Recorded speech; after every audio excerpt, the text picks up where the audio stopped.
As of uploading this video, it's been quite some time since my last SWTOR video. However, there are a few important things about the game that I feel that need to be addressed.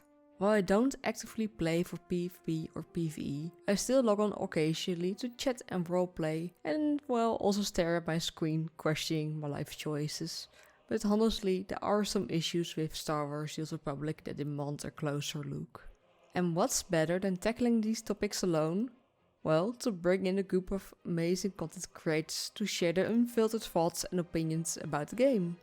And before we dive into this video, I want to give a huge shout out to Snave, SWTOR Angels, Boomynation, NoblePlays and Star Wars Central for collaborating with this project.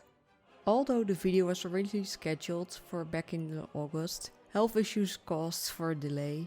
But now I'm really excited to share it with you all. So let's start with the first major issue, the game's ongoing identity crisis when it comes to content. And for this, I'm giving Snave the stage to kick off the first part of the video.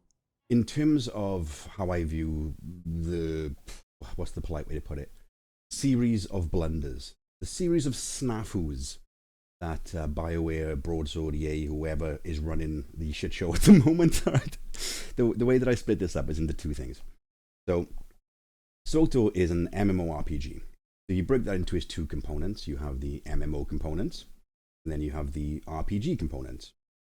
So the way that I distinguish those is the RPG components are really just the nuts and bolts of the game, right? You go here, you kill this boss, you get gear, you trade gear, you craft gear, you play Space Barbie, all that kind of stuff is the RPG element. All the stuff you physically you do in the game. The MMO part for me, and why I like MMOs so much really, is the extended community, the kind of the special sauce that other people bring when you play games together with them. And it's meant to be a massively multiplayer online role-playing game. So it's like the community is a huge deal for me personally anyway. And it's something that when I was more involved with the game and also not banned off Twitch, was quite heavily involved with, like tournaments, and I interviewed Musco a couple of times and things like that.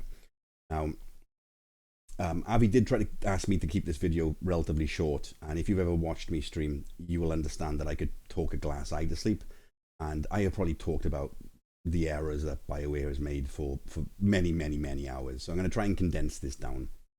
Now, when it comes to the RPG side of things, like the games, the nuts and bolts and things like that, there's been a huge amount of errors from BioWare just in terms of lack of content, lack of communication around content, promises, even like the nerdy PvEers who want to like stand in red all day and look at passes and high-five each other.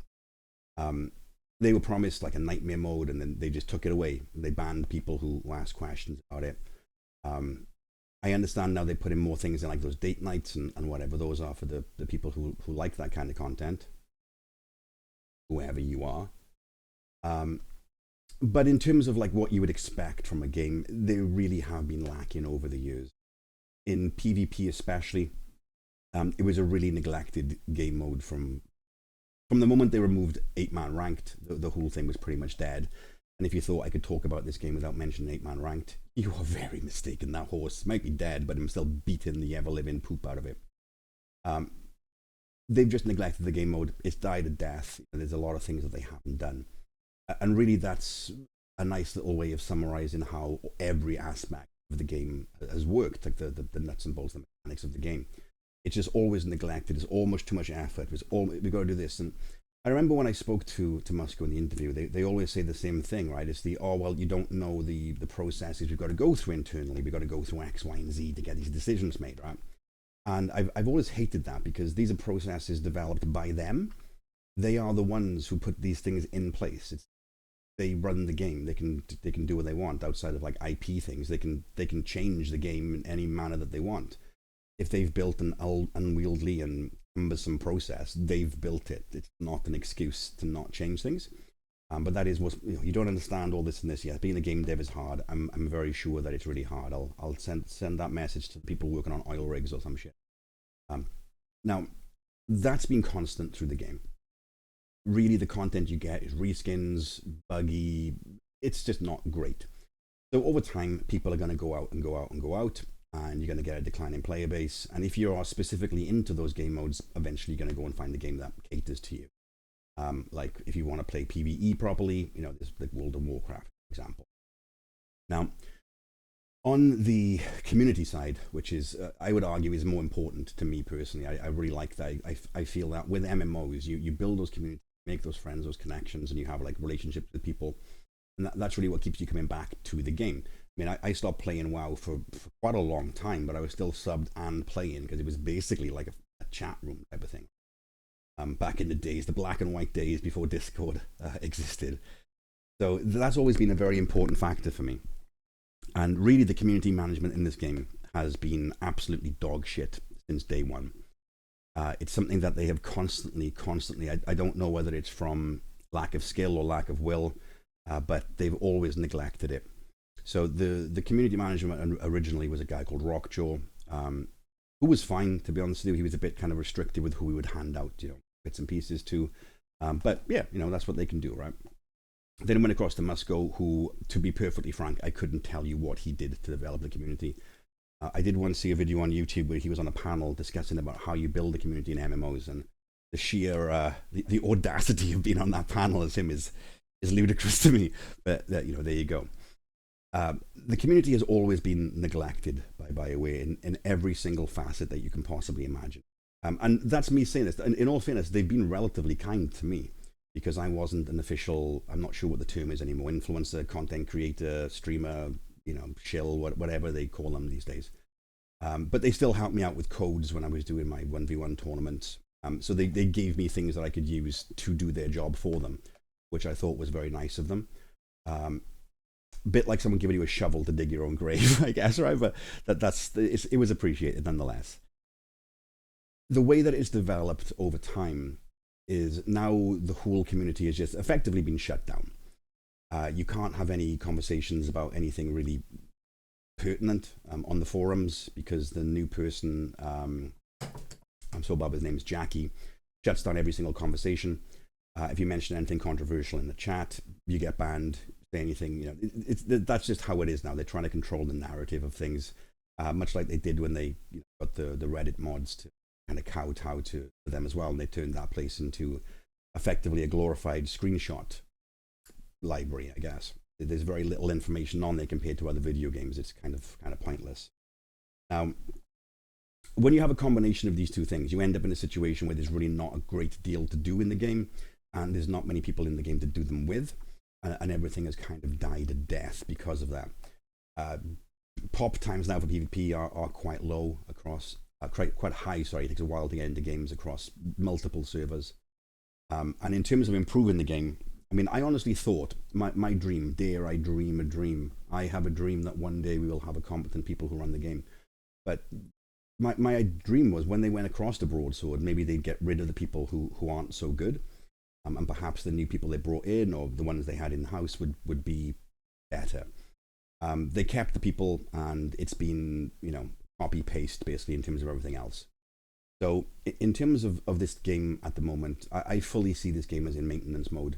Even small tweaks that could make huge improvements to the game will not happen, because it involves pressing keys. And they probably developed some really dumb wieldy system as well. They moved across the broadsword that I'm sure they'll blame for everything as to why they can't do it. Community-wise, the community is basically just choked out, unconscious at this point in time. I honestly couldn't name you anyone who is like an official whatever it is at the moment, other than SWTOR. So if they are advertising them, I don't really know where. But again, I don't particularly follow it. And really, for me, the way that the game seems to be directed at the moment is to control conversations so people don't tell everyone how bad things are, and that seems to be their priority.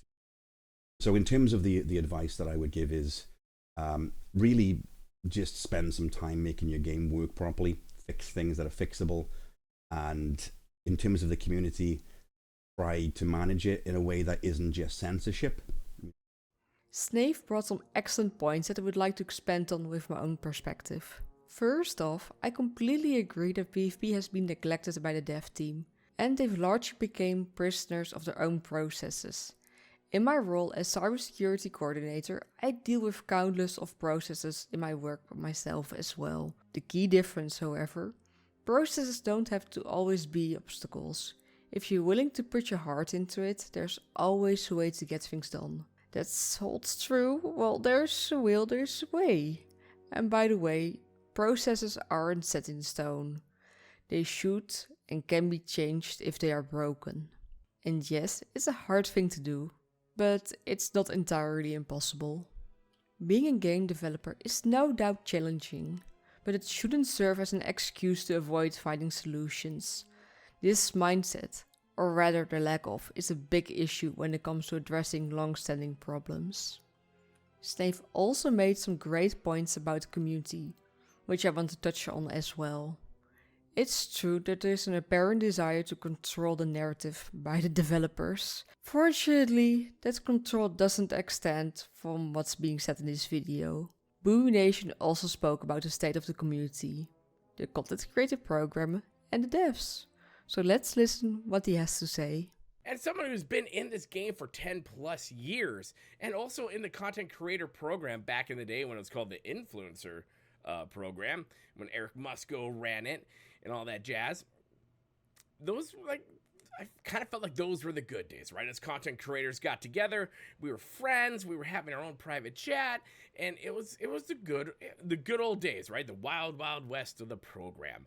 And then it just kind of seemed once new people started getting, like new people within BioWare started getting in to start taking the reins, like Dan, it was still good. It was still great. Dan was an amazing shepherd and sometimes babysitter of us in all our shenanigans, but we felt like a cohesiveness.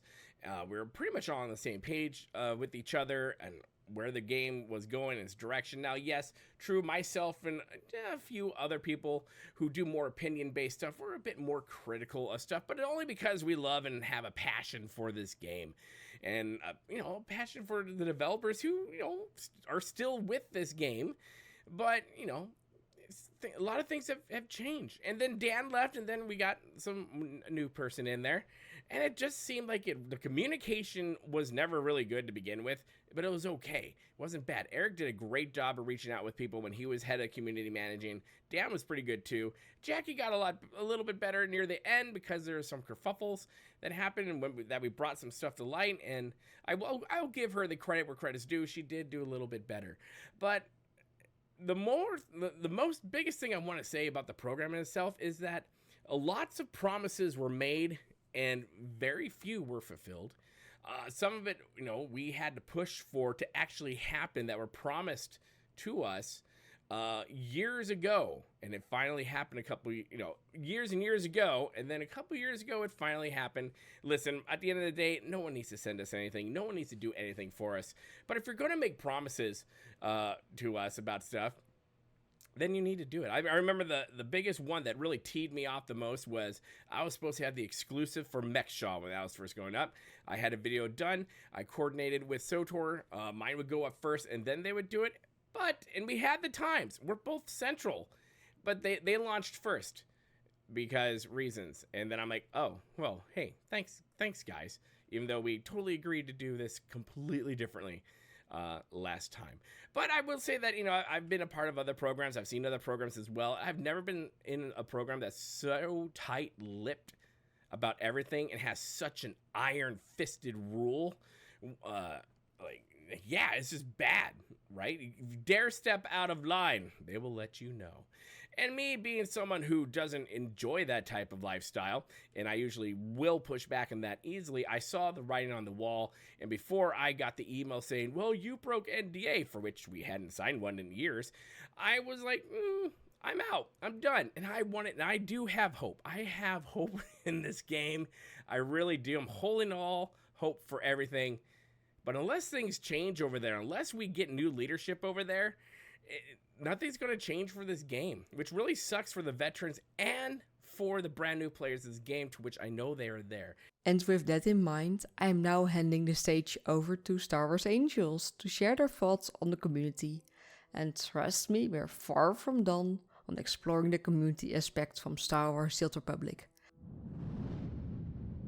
Hey everyone, this is Goddess Demoness and Sinera formerly known as the SWTOR Angels, or the Fashion Police. I never thought that me and Aviriia would agree on so many aspects about SWTOR, considering her past SWTOR content. But after she was cast out of the toxic content creator program, she realized the truth about the manipulation that SWTOR has over its content creators, whom they are keeping as a closed circle. You wonder why? Well, I am wondering why more and more content creators were kicked out of or abandoned that toxic place. The answer is simple. They believe that if they convince a few people to spread fake positivity to SWTOR players, it will erase their lack of interest in creating new game content, or their lack of honesty regarding what they are capable of delivering. While I may not agree with everything, I do agree that fake positivity has no place here. If something isn't good, people should be allowed to call it out. It's really simple as that. This is something I genuinely admire about Snave. His honesty and willingness to speak his mind, which, well, let's see what he has to say about the community. Community-wise, the community is basically just choked out unconscious at this point in time. I honestly couldn't name you anyone who is like an official whatever it is at the moment, other than SWTORista. So if they are advertising them, I don't really know where. But again, I don't particularly follow it. And really, for me, the way that the game seems to be directed at the moment is to control conversations so people don't tell everyone how bad things are, and that seems to be their priority. So in terms of the advice that I would give is really just spend some time making your game work properly, fix things that are fixable, and in terms of the community, try to manage it in a way that isn't just censorship. That might be a controversial opinion these days, but like engage with your community, talk to them, understand that people are going to be unhappy because you've been doing a bad job. And that isn't toxic. That's just someone saying that you're doing a bad job when you're doing a bad job. If my dog takes a shit in the front room and I say bad dog, I'm not being toxic. There's a pile of shit on the floor. That shows that they've been a bad dog. Pointing these things out should be encouraged by them and searched for by them. They should be looking for discourse between people to try and find out what the reasons are. But is that going to happen? No, because they've never done it. So why would they start doing it now? I completely agree. Censorship is a real issue. Anything that doesn't align with the narrative often gets labeled as quote-quote breaking NDA quote-quote, which is the same reason why I was removed from the program. It's hard to say exactly how things stand now, but it's clear that censorship continues to be a problem with the community on also the forums and in-game. Thankfully, I wasn't alone trying to spread the little positivity that remains. So now, let's listen to what NoblePlays has to say about the game.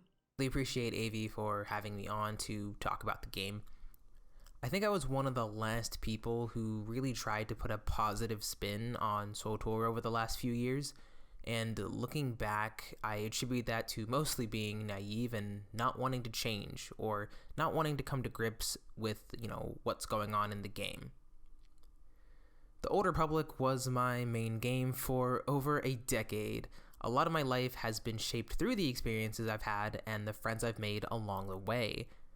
And as grateful as I am for the MMO, I can honestly say that it's become a shell of its former self. SWTOR has gone from being a game that most people enjoyed to a life support MMO, not for lack of players, but lack of care and priority from the devs. SWTOR used to be a place for groups to come together, but every year it seems like the devs take away features that bring people together and focusing more on the solo player and honestly just the cash that it can bring in. From removing ranked 2 years ago to making operations almost soloable, lowering the barrier to entry for some content, it just has not been a great experience. They opted for seasonal passes instead of making new content, the story they promised never came true, and they treat their community and content creators like trash. I tried my best to stay positive. I made video after video to combat the harsher ones created by others. In reality, they were just speaking the truth, and I realize that now. So if I was to ever make content or even recommend the game again, what would the developers have to do?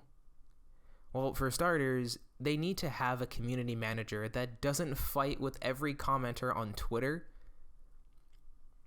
Jackie seems more concerned with making people conform to her way of thinking instead of being open to new ideas to make the game better.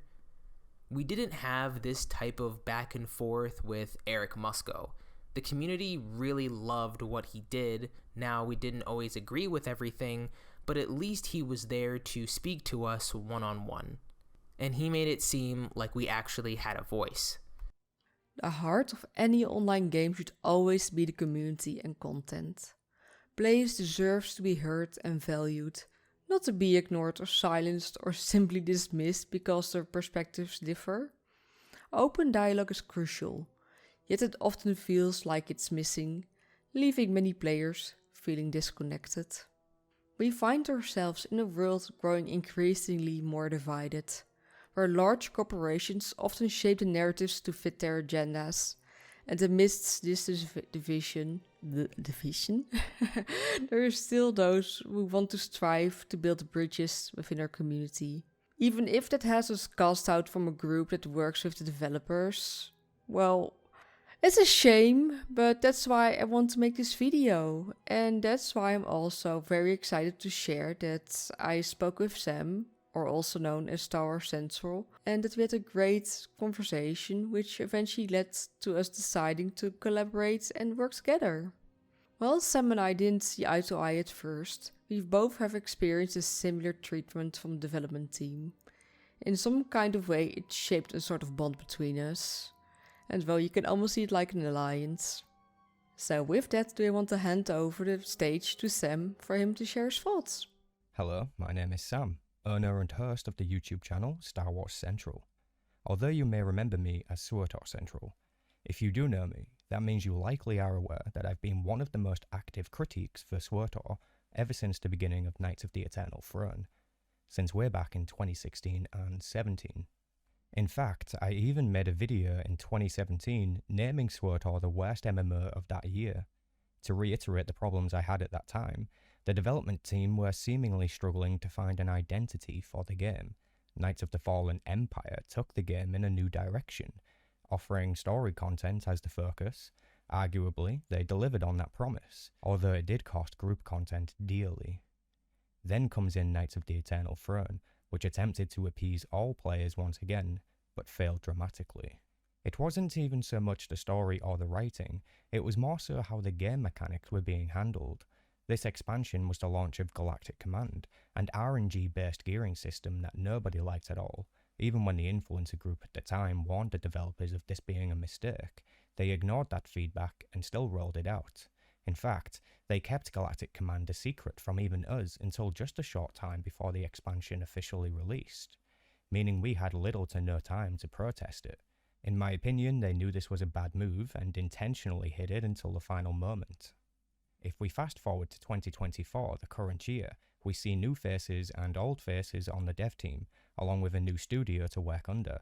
Yet the same old issues plague the direction of this game. The devs do not know what content to identify with and what to pinpoint. You'd think the success chapter-based content offered with Knights of the Fallen Empire would be enough to convince them of this, but instead they ignored it and did something else, and that something else is more often than not something ridiculous. For example, players of the game have wanted features like Pazak and Dejarik playable in the game for some time, but instead the developers have opted to create a knockoff swoop event that barely works, a farming event, a cooking event, and baking pies. Whoever is approving these ideas needs to be reminded that they work on a Star Wars game and not a novelty simulator. When players see updates like this in an epic Star Wars game that costs more than $200 million to create, they just think it's lame and don't bother.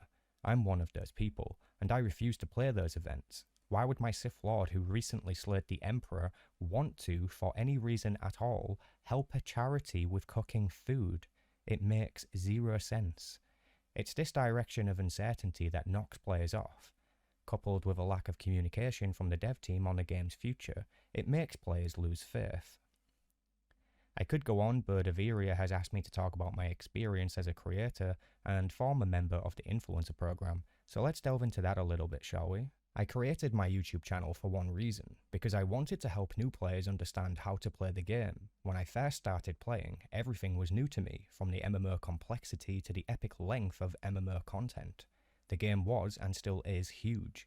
Sharing what I had learned and my thoughts on the game's features became something I was just really interested in doing. There seemed to be not many other creators at the time, so jumping into a small community that was already pretty closed off was really nerve-wracking. At first, I just kind of kept to myself and uploaded videos, and I found that interesting.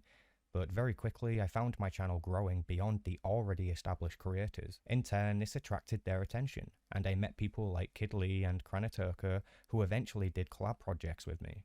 Over the years, as my channel grew larger and larger, I was able to catch the attention of the game's developers and community manager, Eric Musker. After speaking with Eric for some time, I was able to nudge him towards creating what we now know as the Influencer Group, a group full of content creators for Star Wars The Old Republic who would receive gifts to give away and promotion on social media.